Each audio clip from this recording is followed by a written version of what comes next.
Fala pessoal, todos bem? Sejam todos muito bem-vindos. Eu sou o William Godoy. Vamos falar sobre o Vitor Pereira, né? Apenas para lembrar ao pessoal que tem acompanhado e está naquela expectativa, né?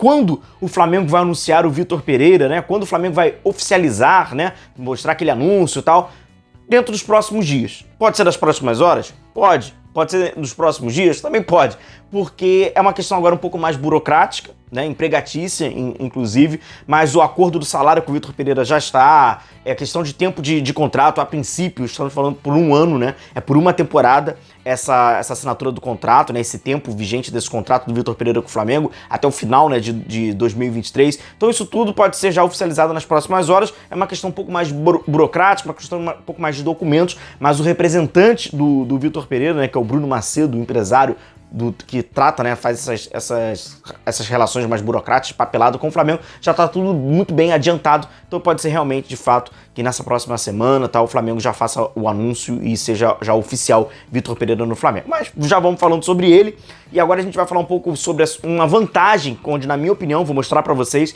ele tem uma vantagem que o Vitor Pereira tem em trabalhando agora no Flamengo, inclusive quando a gente compara com outros treinadores. O Vitor Pereira, ele já falou algumas vezes, em algumas oportunidades, né, sobre o jogar bem. Ele já falou em algumas oportunidades do que ele gosta, daquilo que inspira a ele. O melhor trabalho e aquilo que a melhor equipe que ele fez jogar melhor, jogar bem, aquele que ele fala, né, o jogar bem, foi no Porto, né? Ele era o auxiliar do André Vilas-Boas, depois ele assume o Porto, ele consegue um bicampeonato consecutivo do Porto, foi um tricampeonato, e aquele Porto jogava muito bem.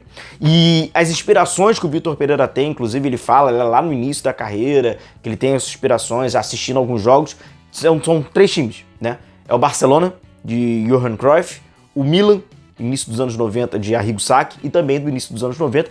É curioso que, inclusive, é num período, né, final dos anos 80, início dos anos 90, o São Paulo do Tele Santana. E o que essas três equipes têm em comum, né, a posse da bola, o gostar da bola, o gostar de ser o protagonista. Eram equipes, né, que tecnicamente eram muito boas, mas taticamente eram equipes que queriam ser o protagonista e tinham a posse da bola como a sua, né, elas não tinham alergia à bola, muito pelo contrário, né, elas gostavam de estar com a bola e tratavam ela muito bem.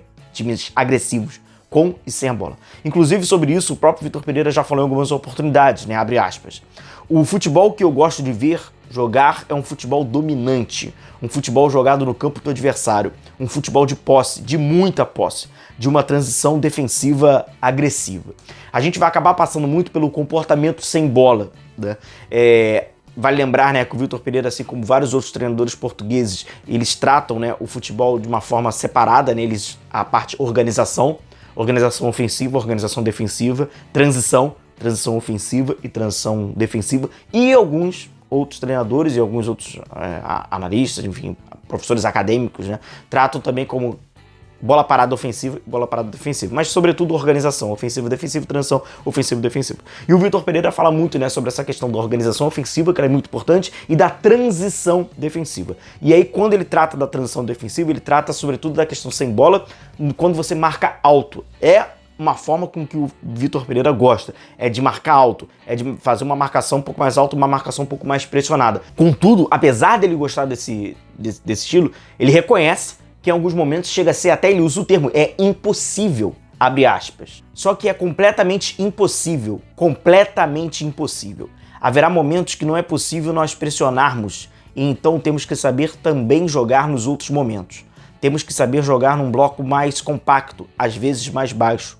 Eu gostaria que fosse sempre alto e agressivo, mas não se consegue porque os jogos são muito seguidos. E, curiosamente, né, o Flamengo vai para uma temporada, mais ou menos a gente está falando, arredondando, 90 jogos. O Flamengo vai fazer mais ou menos 90 jogos. E aqui eu pego em alguns trechos, né, desses confrontos que o Flamengo fez com o Corinthians, seja na Copa do Brasil, na Copa Libertadores, que certamente está na sua memória, o comportamento do Corinthians. O próprio Corinthians fez comportamentos diferentes, sem bola, contra esse Flamengo. A gente vê um Corinthians marcando um pouco mais alto, um Corinthians marcando cada um, marcando o seu lá na frente, o que forçava o Santos a dar uma bola um pouco mais longa. Isso era muito prejudicial ao Flamengo, né? As equipes que faziam isso na temporada 2022, elas geravam dificuldade ao Flamengo, porque o Flamengo era longe de ter uma saída de bola qualificada. O Corinthians fazendo uma marcação num bloco médio, mas sempre congestionando o meio-campo. Isso faz parte do jogo do Vitor Pereira, né? Os jogadores sempre estarem concentrados, sempre jogarem muito próximos, inclusive fazendo uma marcação baixa, bem baixa, próximo à sua área, com aquilo que a gente chama, né, de densidade defensiva, né, todos os jogadores jogando muito próximo. Então a gente viu 3 comportamentos diferentes num confronto, no mesmo confronto, só que obviamente eram jogos diferentes. Então a gente viu, inclusive, isso que o Vitor Pereira fala em campo, né, fazendo mudanças, né, jogando de uma forma diferente, com esse bloco mais alto, médio. Galera, recado sempre muito importante, né, não esqueça de deixar o like, curtida, também de se inscrever no canal para você seguir aqui acompanhando e maratonando aqui juntos, né, para nós conhecermos ainda mais sobre esse técnico e saber todas as informações e notícias sobre o Flamengo. E aí, antes de eu mostrar para vocês, né, na nossa prancheta aqui no nosso campinho, alguns desses exemplos táticos que ele fala, ele também diz que ele teve que mudar algumas questões da ideia porque ele entendeu, abre aspas, a ideia ideal do jogo que eu trouxe pro Brasil, que é a minha ideia, que é a que eu gosto de ver jogar, é impossível. Eu vim com uma ideia para o Brasil, mas já percebi claramente que essa minha ideia tem que ser ajustada se eu quiser resultados. Que é nitidamente essa questão, né, de saber que não dá para jogar sempre da mesma forma, questão física, um calendário, domingo quarto. E essa é a vantagem dele, cara. E essa é a vantagem dele. Porque ele já reconheceu, o Flamengo então tá pegando um treinador que já reconheceu alguns problemas que tem do nosso calendário, que agora ele vai trazer essa bagagem, ele vai trazer esse histórico, essa experiência. Diferente, por exemplo, a gente vai falar de treinadores estrangeiros que passaram pelo Flamengo, né? No caso do Jorge Jesus não, porque ele é um vitorioso, então ele acaba sendo uma exceção. Domi e Paulo Souza. Eles não conheciam, eles eram desconhecedores. Então é aquilo, eu queria jogar da mesma forma, queria jogar na altitude, com linha alta, como fez, por exemplo, o Domi. É querer o Paulo Souza implementar uma ideia de jogo que os jogadores... Não vai, amigo. E aí você precisa do resultado, eles são julgados pelo resultado. Como o Felipe já falou numa outra oportunidade, se não ganhar o Madureira, em Conselheiro Galvão, tem pressão, então ele não consegue fazer testes, né? O ambiente do Flamengo, ele não permite teste, não permite. Tanto que o treinador, quando ele assume o Flamengo, se ele fizer teste, ele é chamado de pardal, ele fala que o ambiente não se fala, o popular não fala assim, o Flamengo não é para fazer, o Flamengo não é laboratório.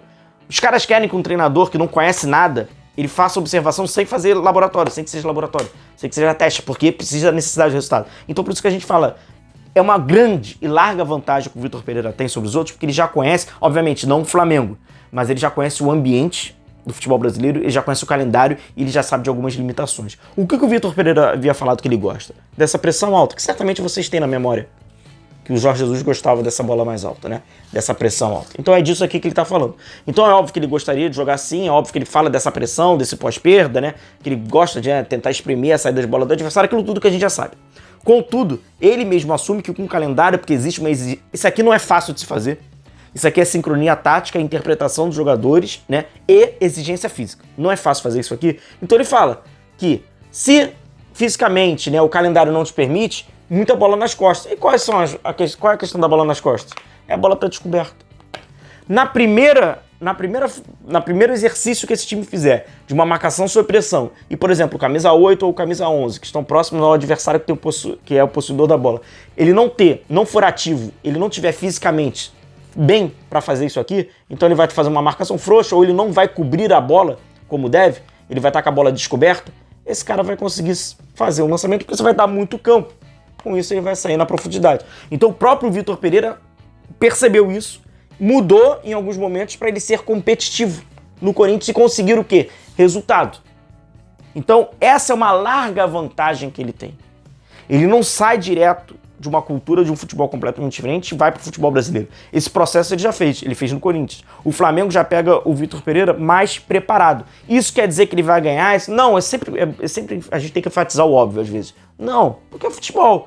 Mas certamente essas experiências que ele já teve, esse conhecimento que ele já tem sobre futebol, pode se tornar um atalho para ele podar alguns problemas que ele pode ter e as ideias dele está mais maturada junto com a sua comissão técnica. Esse conhecimento ele é muito importante e é uma larga vantagem.